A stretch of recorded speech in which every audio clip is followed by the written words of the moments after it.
Hello everyone, welcome back our YouTube educational channel.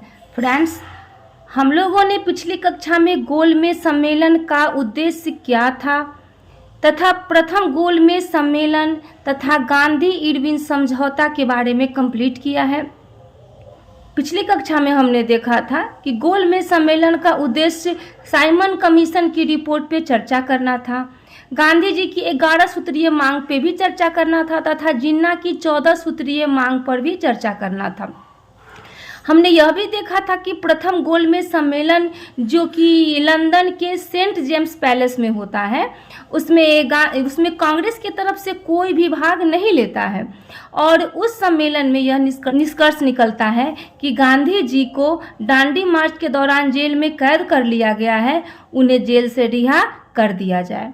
फिर गांधी जी और Irwin के बीच एक समझौता होता है जिसे गांधी इरविन समझौता के नाम से भी जाना जाता है। फिर इरविन गांधी जी की शर्तों को बहुत हद तक मान लेता है तो गांधी जी सविनय अवज्ञा आंदोलन को स्थगित करते हैं और द्वितीय गोलमेज सम्मेलन में कांग्रेस की तरफ से वो भाग लेते हैं।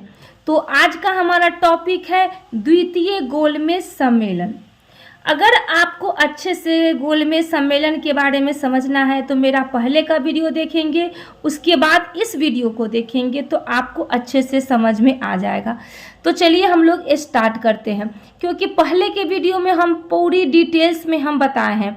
अभी जो हम थोड़ा सा आपका रिकैप करवा रहे हैं, वो जो मेरा पार्ट 1 गोलमेज सम्मेलन का वो पार्ट 1 था और आज जो है गोलमेज सम्मेलन का पार्ट 2 वीडियो है। तो फिर गोलमेज सम्मेलन का स्थान कहाँ था? तो स्थान वही था जहाँ पे प्रथम गोलमेज सम्मेलन हुआ था, यानी कि सेंट जेम्स पैलेस लंदन। आपको याद होगा कि प्रथम गोलमेज सम्मेलन का स्थान भी सेंट जेम्स पैलेस लंदन ही था। उसके बाद में इसका जो समय कब से कब तक होता है तो 7 सितंबर 1931 से 1 दिसंबर 1931 तक द्वितीय गोलमेज सम्मेलन का डिस्कशन होता है, ये बैठक होती है। उसके बाद में इसमें कांग्रेस के प्रतिनिधि शामिल होते हैं और कांग्रेस के प्रतिनिधि के रूप में कौन शामिल होते हैं? तो महात्मा गांधी इसमें शामिल होते हैं। अब एग्जाम में ये पूछा जाता है कि गांधी जी किस गोलमेज सम्मेलन में भाग लिए थे? तो द्वितीय गोलमेज सम्मेलन में गांधी जी भाग लिए थे। ऑप्शन में आपको प्रथम गोलमेज सम्मेलन और द्वितीय गोलमेज सम्मेलन और तृतीय गोलमेज सम्मेलन तीनों दे देगा। तो आपको ध्यान में रखना है कि गांधी जी सिर्फ द्वितीय गोलमेज सम्मेलन में ही भाग लेते हैं, वो न पहले में लेते हैं और न तीसरे गोलमेज सम्मेलन में लेते हैं। फिर एग्जाम में पूछता है कि गांधी जी किस जहाज से लंदन गए थे? तो गांधी जी SS राजपूताना जहाज से वो लंदन गए थे। बेसांटियाना जहाज से वो लंदन से भारत वापस आए थे। ठीक है, तो ये 2 जहाज का नाम याद रखिएगा। लंदन जाने के लिए SS राजपूताना और जब लंदन से वापस आते हैं तो बेसांटियाना। उसके बाद में अब आता है सवाल कि इसमें कौन कौन राजनीतिक दल और राजनीतिक दल में कौन कौन सदस्य उसमें पार्टिसिपेट होते हैं? तो कांग्रेस की तरफ से तो महात्मा गांधी भाग लेते हैं। उसके बाद मुस्लिम लीग की तरफ से मोहम्मद इकबाल और मोहम्मद अली जिन्ना भाग लेते हैं द्वितीय गोलमेज सम्मेलन में। आपको याद होगा कि प्रथम गोलमेज सम्मेलन में भी मोहम्मद अली जिन्ना भाग लिए थे, लेकिन मोहम्मद अली जिन्ना के साथ आगा खां भाग लिए थे। लेकिन द्वितीय गोलमेज सम्मेलन में मोहम्मद अली जिन्ना फिर दोबारा आते हैं, लेकिन उनके साथ कौन आते हैं? तो मोहम्मद इकबाल आते हैं। तो ये एग्जाम में कई बार पूछा गया हुआ है कि द्वितीय गोलमेज सम्मेलन में कौन से उर्दू कवि जो है वो भाग लिए हैं? तो आपको याद रखना होगा मोहम्मद इकबाल जो थे वो उर्दू कवि थे और वो द्वितीय गोलमेज सम्मेलन में भाग लिए हैं। और मोहम्मद इकबाल जो है द्वितीय गोलमेज सम्मेलन में भी मोहम्मद इकबाल भाग लेते हैं और तृतीय गोलमेज सम्मेलन में भी मोहम्मद इकबाल भाग लेते हैं।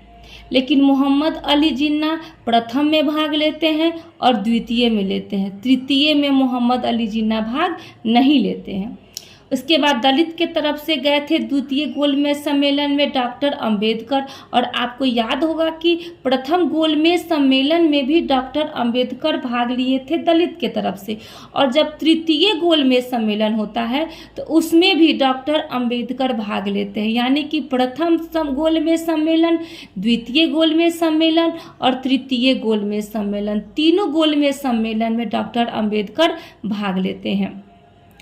उसके बाद उदारवादी के तरफ से तेज बहादुर सप्रू भाग लेते हैं और चिंतामणि भाग लेते हैं। और आपको याद होगा कि प्रथम गोलमेज सम्मेलन में भी उदारवादी की तरफ से तेज बहादुर सप्रू भाग लिए थे, और जब तृतीय गोलमेज सम्मेलन होता है तो उसमें भी तेज बहादुर सप्रू भाग लेते हैं। तो अब ये क्वेश्चन पूछा जाता है कि कौन से ऐसे व्यक्ति हैं जो तीनों गोलमेज सम्मेलन में भाग लेते हैं। तो आपको दो व्यक्ति का नाम याद रखना होगा, डॉक्टर अंबेडकर और तेज बहादुर सप्रू। ये दोनों जो थे वो तीनों गोलमेज सम्मेलन में भाग लेते हैं। उसके बाद महिला के तरफ से सरोजिनी नायडू भाग लेती है। और व्यापारी में कौन गए थे द्वितीय गोलमेज सम्मेलन में? तो GD बिरला गए थे। और हिंदू महासभा की तरफ से कौन गए थे? तो मदन मोहन मालवीय गए थे। अब जो है गोलमेज सम्मेलन पर चर्चा होती है, तो निष्कर्ष निकल जाता है कि दलितों के लिए पृथक निर्वाचन जो कि डॉक्टर बाबा साहेब भीमराव अंबेडकर ने मांगा था, उसे एक्सेप्ट कर लिया जाता है। तो इससे गांधी जी नाराज हो जाते हैं और गांधी जी कहते हैं कि दलितों को पृथक निर्वाचन देने से दलितों का कोई उत्थान नहीं होगा, ये गलत बात है। अब उसके बाद गांधी जी नाराज हो जाते हैं और गांधी जी 1 दिसंबर को भारत के लिए रवाना हो जाते हैं। यानी कि 1 दिसंबर 1931 को द्वितीय गोलमेज सम्मेलन का बैठक समाप्त होता है, और उसी दिन गांधी जी एक दिन भी नहीं रुकते हैं। उसी दिन गांधी जी 1 दिसंबर को समाप्त होता है और 1 दिसंबर को ही गांधी जी लंदन से भारत के लिए रवाना हो जाते हैं। उसके बाद जब गांधी जी रवाना होते हैं भारत के लिए, तो जब वो बम्बई आते हैं तो बम्बई में बहुत सारे लोग उनका इंतजार कर रहे होते हैं, और जब वहाँ पे बहुत सारी भीड़ होती है तो उसी समय गांधी जी भीड़ को देखकर कहते हैं कि मैं खाली हाथ भारत जरूर लौटा हूँ, लेकिन मैंने इज्जत का बट्टा नहीं लगने दिया। तो ये पूछा जाता है कि ये कथन किसका है? तो ये कथन गांधी का है, मैं खाली हाथ। और ये गांधी जी ने किसके दौरान कहा था? तो जब गोलमेज सम्मेलन से गांधी जी जब वापस भारत आए थे, उसी समय गांधी जी ने ये कथन कही थी। जब गांधी जी जब नाराज हो जाते हैं, गांधी जी जब वहां से चल देते हैं, उसी समय डॉक्टर अंबेडकर भी एक कथन कहते हैं। देखिए क्या कथन कहते हैं कि महात्मा गांधी क्षणिक भूत की भांति धूल उड़ाते हैं, लेकिन अस्तर नहीं। तो ये भी एग्जाम में पूछा जाता है कि ये कथन किसका है? तो ये कथन डॉक्टर अंबेडकर का है, ये भी बात ध्यान में रखिएगा। अब एक प्रश्न पूछा जाता है कि गांधी जी का परिचय जॉर्ज पंचम से किसने करवाया था? तो गांधी जी का परिचय जॉर्ज पंचम से सैमुअल हारे ने करवाया था। बंकिंघम पैलेस का मालिक था सैमुअल हारे, उसने ही गांधी जी का परिचय जॉर्ज पंचम से करवाया था। जब सैमुअल हारे गांधी जी का परिचय जॉर्ज पंचम यानी कि सम्राट से जब वो करवा रहे थे, तो उसी समय सम्राट ने पूछा गांधी जी से, गांधी जी मेरे पुत्र की भारत यात्रा का आपने बहिष्कार क्यों किया? तो गांधी जी ने कहा कि मैंने आपके बेटे का बहिष्कार आपके पुत्र की तरह नहीं किया, बल्कि मैंने सिर्फ ब्रिटेन के ताज का बहिष्कार किया है, राजा के प्रतिनिधि के रूप में बहिष्कार किया है। मैंने ब्रिटेन के ताज का बहिष्कार किया है, मैंने राजा के प्रतिनिधि के रूप में बहिष्कार किया है, न कि मैं आपके पुत्र के रूप में मैंने बहिष्कार किया है। उसके बाद 1 दिसंबर 1931 को गांधी जी लंदन से भारत के लिए रवाना होते हैं, और 28 दिसंबर 1931 को गांधी जी भारत पहुंच जाते हैं। उसके बाद 3 जनवरी 1932 को द्वितीय सविनय अवज्ञा की शुरुआत होती है। आपको याद होगा कि जब गांधी इरविन समझौता हुआ था, पिछली वीडियो में हमने इसे सही से डिस्कस किया था, गांधी इरविन समझौता के बारे में। तो जब गांधी इरविन समझौता हुआ था तो गांधी जी ने सविनय अवज्ञा आंदोलन को स्थगित कर दिया था। उसके बाद वो गोलमेज सम्मेलन में भाग लिए थे, लेकिन जब वो वहाँ से नाराज होकर जब वो वापस आ जाते हैं, जब उन्हें पता चलता है कि दलितों के पृथक निर्वाचन की मांग पर चर्चा चल रही है और उनकी मांगों को रखा गया है, नाराज होकर जब वो भारत आते हैं तो 3 जनवरी 1932 को फिर से द्वितीय सविनय अवज्ञा आंदोलन की वो शुरुआत करते हैं। उसके बाद द्वितीय सविनय अवज्ञा आंदोलन के दौरान ही गांधी जी को एक दिन के बाद, यानी कि 3 जनवरी को ये शुरुआत करते हैं और ठीक इसके एक दिन के बाद 4 जनवरी को 1932 को ही गांधी जी गिरफ्तार कर लिए जाते हैं और गिरफ्तार करके गांधी जी को पूना के यरवदा जेल में भेज दिए जाते हैं। इसके बाद जो आगे का टॉपिक है वो इसी से रिलेटेड है, जिसका नाम है सांप्रदायिक पंचाट 1932। आखिर ये था क्या? तो जब द्वितीय गोलमेज सम्मेलन समाप्त हुआ और जब गांधी जी गिरफ्तार हुए तब अंग्रेजों ने एक समिति बनाई थी, जिस समिति का नाम था लोथियन समिति। अब ये लोथियन समिति था क्या? तो जब द्वितीय गोलमेज सम्मेलन हुआ था और उसी द्वितीय गोलमेज सम्मेलन में जो चर्चा हुआ था उसका रिजल्ट निकालने के लिए अंग्रेजों ने लोथियन समिति बनाई थी। अब लोथियन समिति के अनुशंसा पर सांप्रदायिक पंचाट की घोषणा कब हुई है? 16 अगस्त 1932 को। और आखिर सांप्रदायिक पंचाट में था क्या? तो दलितों के लिए पृथक निर्वाचन क्षेत्र की व्यवस्था की घोषणा कर दी गई। ठीक है, इसकी घोषणा कब कर दी गई? दलितों के लिए पृथक निर्वाचन क्षेत्र की व्यवस्था की घोषणा, पृथक निर्वाचन क्षेत्र की व्यवस्था की घोषणा तो 16 अगस्त 1932 को।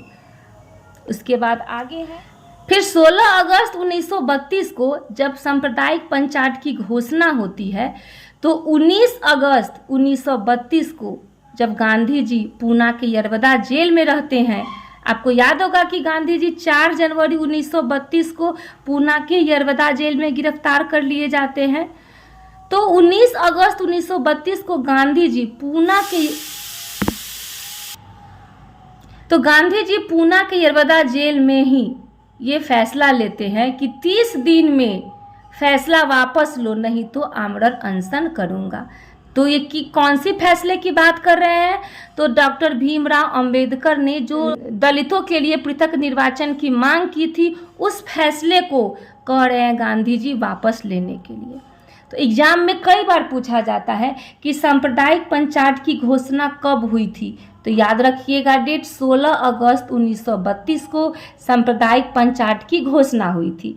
एग्जाम में ये भी पूछा जाता है कि सांप्रदायिक पंचाट था क्या, तो दलितों के लिए पृथक निर्वाचन क्षेत्र की व्यवस्था की घोषणा हुई थी, इसे ही सांप्रदायिक पंचाट कहा जाता है।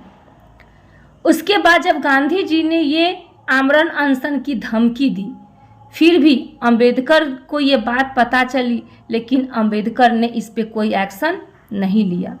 उसके बाद ठीक 30 दिन के बाद यानी कि 19 अगस्त 1932 को गांधी जी ने ये बात कही थी पूना के यरवदा जेल में। उसके बाद इसके 30 दिन के बाद यानी कि 20 सितंबर 1932 को गांधी जी ने आमरण अनशन शुरू कर दिया। गांधी जी ने जब आमरण अनशन शुरू किया तो गांधी जी बीमार पड़ने लगे। तो लास्ट में जो बाबा साहेब भीमराव अंबेडकर जो होते हैं वो गांधी जी के साथ पूना में वो समझौता करते हैं और जिसे हम पूना समझौता के नाम से जानते हैं। तो ये पूना समझौता कब होता है? 26 सितंबर 1932 को। और उसी के दौरान जो डॉक्टर अंबेडकर हैं वो दलितों के लिए पृथक निर्वाचन की मांग को वो वापस लेते हैं। के बाद जो हमारा टॉपिक होगा वो होगा पूना समझौता, और उसके बाद जो पूना जब समझौता होता है उसके बाद हम लोग फिर देखेंगे तृतीय गोलमेज सम्मेलन। तो ये जो मेरा गोलमेज सम्मेलन का जो टॉपिक होगा वो 3 वीडियो में कंप्लीट हो जाएगा। एक वीडियो मैं पहले ही बना चुकी हूँ, ये दूसरा वीडियो है, और एक और लास्ट वीडियो होगा, उसमें मेरा पूना गोलमेज सम्मेलन कंप्लीट हो जाएगा। अगर आपको लगे कि मेरा वीडियो आप सबों के लिए हेल्पफुल है तो मेरे चैनल को सब्सक्राइब करें, लाइक करें तथा शेयर करें। और अगर आपको लगे कि हमारे वीडियो से आप लोगों को कोई फ़ायदा हो रहा है तो कमेंट करना बिल्कुल ही ना भूलें। तो बने रहिए हमारे साथ, मिलते हैं नेक्स्ट वीडियो में नेक्स्ट टॉपिक के साथ। धन्यवाद।